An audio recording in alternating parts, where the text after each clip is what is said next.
যারা মিথ্যা বা বিকৃতভাবে কোনো বক্তার বক্তব্য উপস্থাপন করে ফটোকার্ড, কন্টেন্ট ইত্যাদি বানিয়ে মানুষের ভাবমূর্তি নষ্ট করে ভিউ সংগ্রহ করে, তাদের এই কাজের কি গুনাহ হয় এবং পরিণতি কি হবে, এ বিষয়ে একটি নসিহা চাই। আমিও আগে এমন কিছু কন্টেন্টের প্রভাবে বিভ্রান্ত হয়েছিলাম এবং অনেক স্কলারকে খারাপ ভেবেছি। খুবই গুরুত্বপূর্ণ একটি প্রশ্ন, প্রিয় দর্শক। খুবই জঘন্য এবং অন্যায় একটি কাজ এটি। আমাদের সমাজে সোশ্যাল মিডিয়াতে আজকাল প্রচুর পরিমাণে এই ধরনের ফটোকার্ড আমরা দেখতে পাই। আমি নিজেও এর ভিকটিম। অনেকে দেখা যায় যে আমাদের ছবি দিয়ে আমাদের নামে এরকম মিথ্যা উক্তি তৈরি করে সেটাকে প্রচার করে অনলাইনে, যেই উক্তি আসলে আমাদের নয়, এবং উক্তিগুলোকে এমনভাবে তৈরি করা হয় যে মানুষ বিশ্বাস করে ফেলতে পারে সেটাকে। অর্থাৎ মানুষের কাছে বিশ্বাসযোগ্য করে বানোয়াট উক্তি, মিথ্যা উক্তি আমাদের নামে এবং অন্য আরো অনেকের নামে তৈরি করে সেটাকে অনলাইনে প্রসার করা হয়। অনেক সময় এগুলো ট্রল করার জন্য করা হয়, অনেক সময় তাকে ব্যক্তিকে হেয় করার জন্য করা হয়, ষড়যন্ত্রের অংশ হিসেবে, শত্রুর অংশ হিসেবে এটি করা হয়।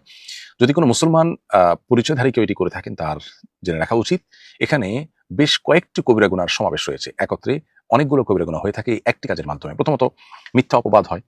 একে তো মিথ্যা, এটা সবচেয়ে বড় কবিরা গুনাহগুলোর একটি। আবার মিথ্যার মধ্যে আবার আপনি শুধু মিথ্যা বলছেন তা নয়, তার মাধ্যমে আরেকজনের নামে মিথ্যাচার করার ফলে তার নামে আপনি অপবাদ দিচ্ছেন। তিনি যেটা বলেন না সেটা তার ব্যাপারে আপনি আরোপ করছেন, সেটি আরেকটি গুনাহের ব্যাপার। এর পাশাপাশি এর মাধ্যমে ওই লোকটাকে আপনি হেয় করছেন, অসম্মানিত করছেন, তুচ্ছ-তাচ্ছিল্য করছেন তাকে সমাজের মানুষের কাছে, সেটি একটি বিষয়।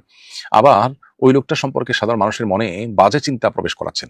আপনার এই জঘন্য কর্মের কারণে আপনি ফটোকার্ডে বা তার উক্তি হিসাবে যেটাকে আপনি এস্টাবলিশ করছেন, এর ফলে মানুষ ওই ব্যক্তি সম্পর্কে ভুল ধারণা পোষণ করে মানুষ গুনাহগার হবেন বা মানুষ ভুলের মধ্যে থাকবেন, বিভ্রান্তিতে পড়বেন। মানুষকে গোমরাহ করার, বিভ্রান্তিতে ফেলার যে গুনাহ, সেটাও আপনার হবে যদি আপনি মুসলিম হয়ে থাকেন। তবে ওলামা ইকরামের ব্যাপারে এই ধরনের ফটোকার্ড তৈরি করে তাদেরকে তাচ্ছিল্য করার বা তাদেরকে হেয় করার যে ব্যর্থ প্রচেষ্টা করা হয়ে থাকে, এটি মোস্ট প্রবাবলি ইসলাম বিদ্বেষী গ্রুপ এর দ্বারা হয়ে থাকে।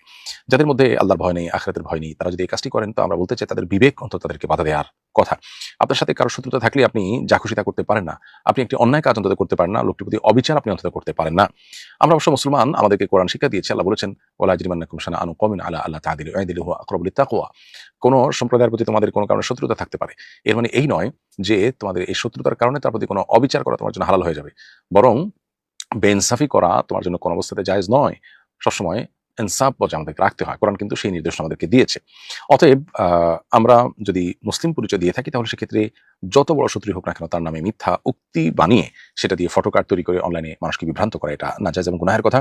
সর্বনা মানুষকে বিভ্রান্ত করা, একজন মানুষের সম্মানহানি করা, তার ব্যাপারে মিথ্যা অপবাদ দেওয়া, অনেকগুলো কবিরা গুনার সমাহার এখানে একসাথে আছে। একটা মানুষের জাহান্নামে যাওয়ার জন্য আর বেশি কিছু প্রয়োজন নেই। আর ইসলাম বিদ্বেষী কেউ যদি এরকম কিছু করে থাকেন, তার বিবেক অন্তত তাকে এই ধরনের কাজ থেকে বিরত রাখা উচিত। যদি তা না হয়, তাহলে তিনি শুধু অমুসলিম নন, তিনি বিবেচনাহীন একজন মানুষ। তার নিজের বিচার তার নিজের করা উচিত। আল্লাহ তাআলা আমাদেরকে এই ধরনের জঘন্য কর্মকাণ্ড থেকে বেঁচে থাকার তৌফিক দান করুন। কোনো অমুসলিম যদি কোনো কারণে আপনার